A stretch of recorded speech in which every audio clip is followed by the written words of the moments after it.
Chapter 6 of Science of Being Well. Recording by Jill Preston.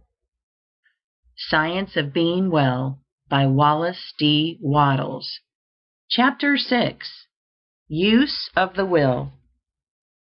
In the practice of the science of being well, the will is not used to compel yourself to go when you are not really able to go, or to do things when you are not physically strong enough to do them. You do not direct your will upon your physical body, or try to compel the proper performance of internal function by willpower. You direct the will upon the mind, and use it in determining what you shall believe, what you shall think, and to what you shall give your attention. The will should never be used upon any person or thing external to you, and it should never be used upon your own body. The sole legitimate use of the will is in determining to what you shall give your attention and what you shall think about the things to which your attention is given. All belief begins in the will to believe. You cannot always and instantly believe what you will to believe, but you can always will to believe what you want to believe. You want to believe truth about health, and you can will to do so. The statements you have been reading in this book are the truth about health, and you can will to believe them. This must be your first step toward getting well. These are the statements you must will to believe: that there is a thinking substance from which all things are made, and that man receives the principle of health, which is his life, from this substance; that man himself is thinking substance, a mind-body permeating a physical body, and that as man's thoughts are, so will the functioning of his physical body be; that if man will think only thoughts of perfect health, he must and will cause the internal and involuntary functioning of his body to be the functioning of health, provided that his external and voluntary functioning and attitude are in accordance with his thoughts. When you will to believe these statements, you must also begin to act upon them. You cannot long retain a belief unless you act upon it. You cannot increase a belief until it becomes faith unless you act upon it, and you certainly cannot expect to reap benefits in any way from a belief so long as you act as if the opposite were true. You cannot long have faith in health if you continue to act like a sick person. If you continue to act like a sick person, you cannot help continuing to think of yourself as a sick person. And if you continue to think of yourself as a sick person, you will continue to be a sick person. The first step toward acting externally like a well person is to begin to act internally like a well person. Form your conception of perfect health, and get into the way of thinking about perfect health until it begins to have a definitive meaning to you. Picture yourself as doing things a strong and healthy person would do, and have faith that you can and will do those things in that way. Continue this until you have a vivid conception of health and what it means to you. When I speak in this book of a conception of health, I mean a conception that carries with it the idea of the way a healthy person looks and does things. Think of yourself in connection with health until you form a conception of how you would live, appear, act, and do things as a perfectly healthy person. Think about yourself in connection with health until you conceive of yourself in imagination as always doing everything in the manner of a well person, until the thought of health conveys the idea of what health means to you. As I have said in a former chapter, you may not be able to form a clear mental image of yourself in perfect health, but you can form a conception of yourself as acting like a healthy person. Form this conception, and then think only thoughts of perfect health in relation to yourself, and, so far as may be possible, in relation to others. When a thought of sickness or disease is presented to you, reject it.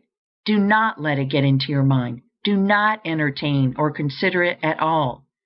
Meet it by thinking health, by thinking that you are well, and by being sincerely grateful for the health you are receiving.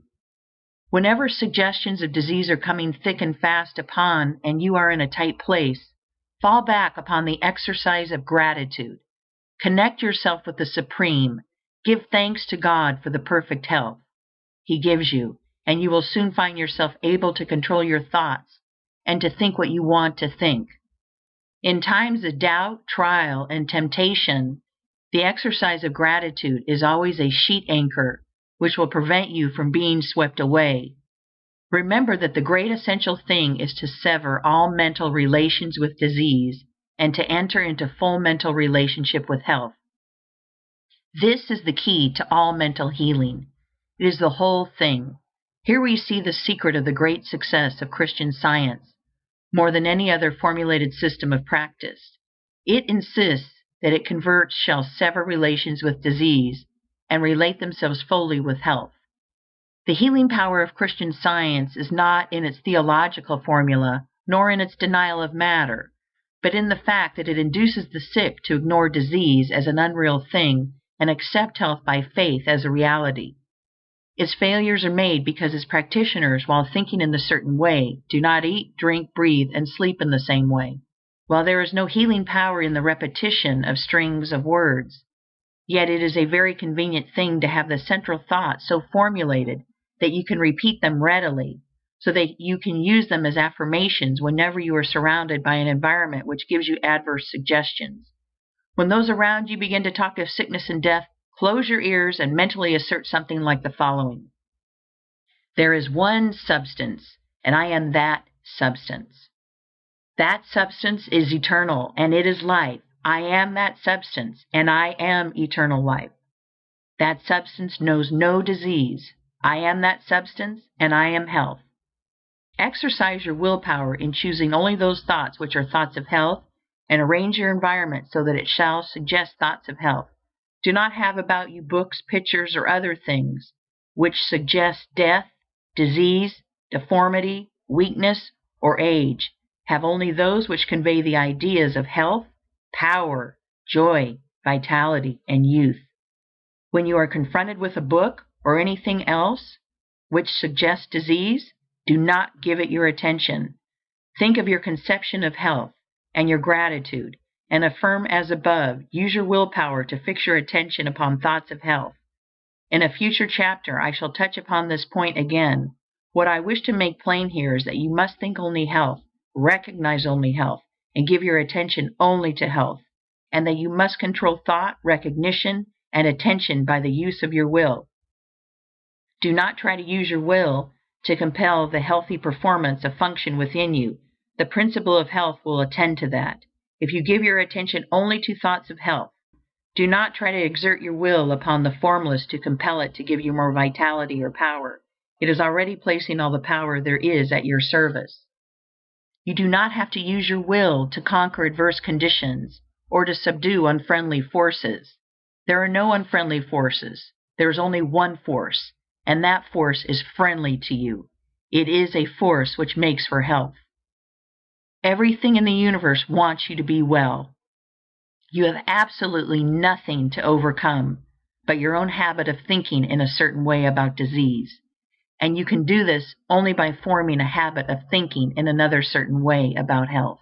Man can cause all the internal functions of his body to be performed in a perfectly healthy manner by continuously thinking in a certain way and by performing the external functions in a certain way.